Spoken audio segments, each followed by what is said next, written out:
Baik, untuk petang ini saya ingin bawakan satu lagi cerita menarik atau ia sebenarnya lebih kepada perkongsian lah kepada penonton cerita pada petang ini. Kerana anda pastinya pernah terdengar perkataan NFT atau maksudnya ialah non-fungible token yang mana ia merupakan satu evolusi dalam dunia kripto. Maksud non-fungible ni adalah ia unik dan tak boleh digantikan dengan sesuatu yang lain dalam kategori yang sama. Ini kerana nilainya yang berbeza-beza dan harga juga bergantung kepada mana-mana pembeli yang sanggup membayar, malah ada yang sampai mencecah jutaan ringgit. Menarik untuk kita bincang mengenai NFT ini kerana ia merupakan salah satu cabang pelaburan yang mungkin anda boleh pertimbangkan. Namun kita nak juga tahu sejauh mana ia masih kekal relevan dan berapa besar risikonya dan bagaimana agaknya NFT ini berfungsi sebenarnya. Kita ingin terus saja bersama dengan Abdul Azhari Abu Wahid, pengasas Abang Bruch NFT. Terutama sekali, Azhari, terima kasih kerana bersama kami dan mungkin Azhari juga boleh cuba fahamkan orang ramai dalam bahasa yang lebih mudah apa itu NFT dan bagaimana ia berfungsi dan juga macam mana nak fahamkan juga bahawa siapa-siapa pun boleh cuba untuk melabur dalam NFT ini, Azhari. Alright, terima kasih Faris. Ya betul, NFT ni non-fungible token kan, secara harfiah hanyalah istilahnya.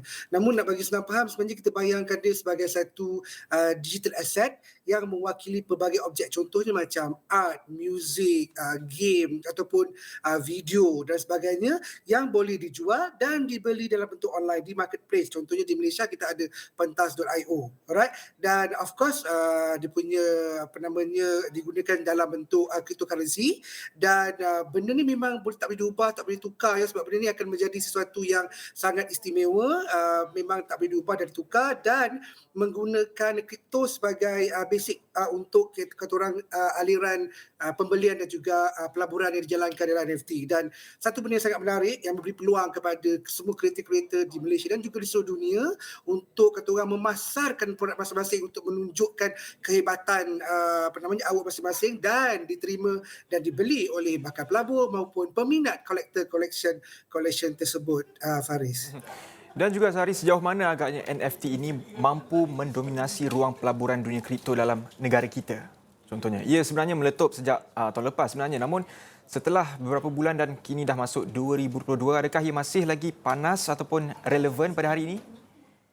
Ya, saya rasa memang bagusnya NFT ni masih baru ya, bermula 2017, namun hype-nya mula datang pada tahun lepas dan 2020 lah selepas COVID ni. Dan sebenarnya teknologi ni, aplikasi ni masih baru dalam kehidupan manusia. Dan itu kami sebagai contoh komuniti kami di pentas.io ni, ada saya sebagai pengasas Abang Bruch NFT ni, kita memang support each other untuk memastikan peluang yang ada dalam dunia NFT ni dapat diguna baik, diguna pakai oleh semua kreator-kreator dan juga bakal pembeli dan juga collector untuk menghargai apa yang ada dalam dunia NFT, dalam marketplace yang ada dalam Malaysia seperti di pentas.io.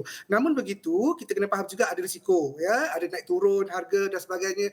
Ada juga risiko yang kita kena kaji lebih mendalam untuk kita faham tentang apa yang kita laburkan, apa yang kita beli, apa yang kita collect, dan supaya kita dapat pilih yang terbaik mengikut selera pelaburan masing-masing. Dan ini bukan nasihat kewangan dan sebagainya, namun kita kena tahu kesan kepada pelaburan yang kita berikan. Dan contoh macam di Abang Bruch, kita ada utility, kita ada kita bagi physical brooch kepada holder kita. So kita in a way kita menjual brooch, at the same time kita keluarkan art NFT dan banyak lagi projek lain yang menarik, Faris, seperti Roachpang, generative lipas yang menggunakan aplikasi untuk retail, untuk discount, Pixies, gamification untuk NFT, Asalin, healing, Neva yang menggunakan art yang misteri, kemudian pelbagai lagi, Abang Syarawi, Abang Sanuri yang genre art yang memang sangat cantik, Catverse, Abang Kamal Hassan yang buat art dalam laut, ambil gambar ikan, ramai juga orang yang beli, dan Rich, you name it, Rich Cat Nation, Bad Aid. So ini antara projek-projek yang memang menarik dalam local marketplace dan kita boleh support mengikut kadar keseronokan kita dan juga kadar tahap pelaburan kita sebenarnya, Faris. Dan juga Azhari, ada cakap-cakap jugalah sebenarnya NFT ini adalah satu trend je. Ia bersifat sementara dan kebanyakan yang memberitahu ni bahawa banyak yang dah flop ataupun gagal dengan NFT ini. Adakah itu benar dan apa sebenarnya risiko NFT ini sebenarnya untuk kita faham, Azhari? Alright, terbaik. Ini sebenarnya bergantung pada komuniti, pembangunan komuniti tersebut dan di Malaysia kita ada komuniti NFT yang sangat kuat yang saling support each other sama ada kita sebagai creator maupun sebagai pembeli ataupun collector dan ini menjadikan satu budaya yang sangat baik dan memberi satu peluang untuk kita bercerita kepada dunia luar sana bahawa NFT ni adalah satu kata orang satu sumber pendapatan ataupun satu ruang untuk menjadi kata orang kita showcase kita punya artwork kepada dunia dan tak dinafikan memanglah ada kelemahan di sana dan di sini namun begitu lebih baik kita fokus kepada orang yang betul kekal bersemangat untuk menyampaikan keindahan artwork mereka dalam NFT. Yang penting mereka masih ada utility, mereka juga masih ada benefit yang boleh diberikan kepada holder, kepada pembeli dan itu sebenarnya antara sebab kenapa orang sanggup membeli NFT sebab ada kesan-kesan tertentu yang menjadikan kita boleh dapat benefit yang lagi baik daripada NFT. Jadi dia masih baru dan komuniti yang sangat kuat dan kita perlukan orang yang bukan NFT hadir dalam dunia NFT ni supaya boleh support dan faham tentang keunikan dan keistimewaan dalam dunia NFT ni, Faris. Siapa sebenarnya yang boleh buka akaun dalam NFT ini dan juga bagaimana dia nak tahu sebenarnya demand dalam ialah komuniti-komuniti NFT ni, bagamana dia nak tahu artwork dia tu sekarang ni tengah dalam in demand sekarang ni. So macam mana mereka nak tahu sebenarnya, Azhari?